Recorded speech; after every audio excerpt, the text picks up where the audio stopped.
Let's get you more detail on the story. We find Newzroom Africa's Ahmed Kajee, who's working it for you. Ahmed, a very good morning to you. We understand that aid is already arriving for the families that have been displaced through the gift of the givers. What are the immediate needs? Yes, indeed, the gifts of the givers have arrived just a few moments ago, and we will be touching base just a few moments with them to find out exactly what will be coming along as well.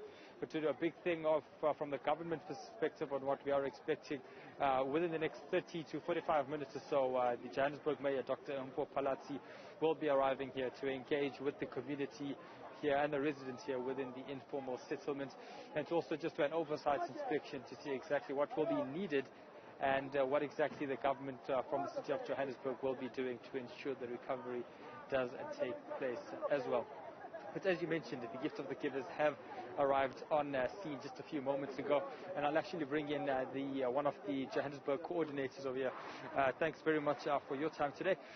Firstly, can you just take us through the plan for today? No, thank you, man. My name is Tapiwa. So today we just come in for assessment as soon as we had the situation.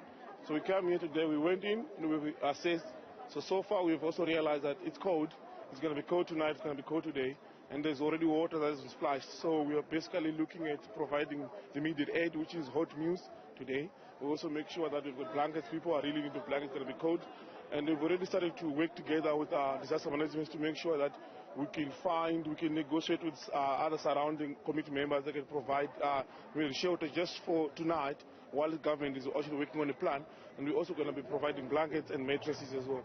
Then while we're also working on a bigger plan to make sure that the people have got safe water and make sure that people have got safe houses.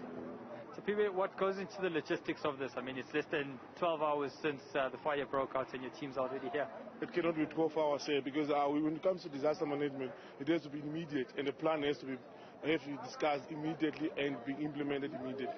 So we are going actually now, the team is already starting to work on actually bringing up aid now as we are talking now. Tapiwa, thanks very much for your time today. We will definitely be in touch throughout the rest of the afternoon. That's Tapiwa Marima coming through from the Gifts of the Givers, explaining that they already are carrying out their inspections. Relief aid will be coming through within the next few hours, heading into the rest of the evening. Food has been a demand from the community, and they will be needing blankets for those that may have actually continued, for those that may have actually still managed to recover whatever blankets they may have had. Some others would have obviously been destroyed by some of the water damage as well, which would have come from the fire emergency services as well. As we mentioned, the mayor will be coming through within the next 45 minutes or so to just carry out their oversight inspections as well. Ahmed, as we anticipate the visit of the Johannesburg Mayor, Dr. Palazzi, do we know at this stage at least where those who have lost their homes will be housed? It's still unclear as to where they will be housed, at least for this evening and heading into the new week.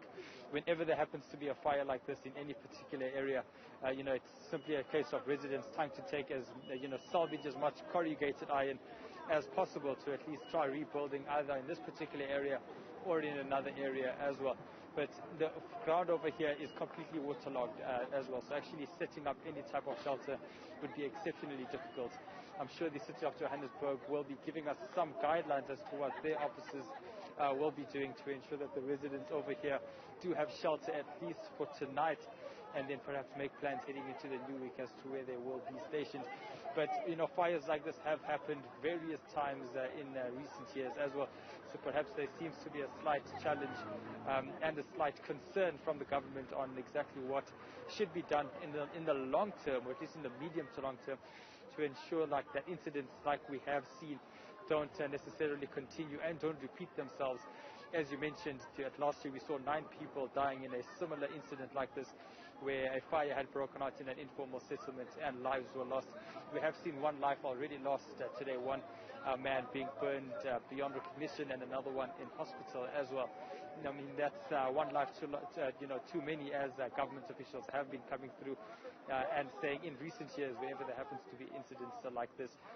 So as to where and when these people, these residents over here will be relocated to, and when they will get adequate housing, I think that's still a major challenge to come as well to do.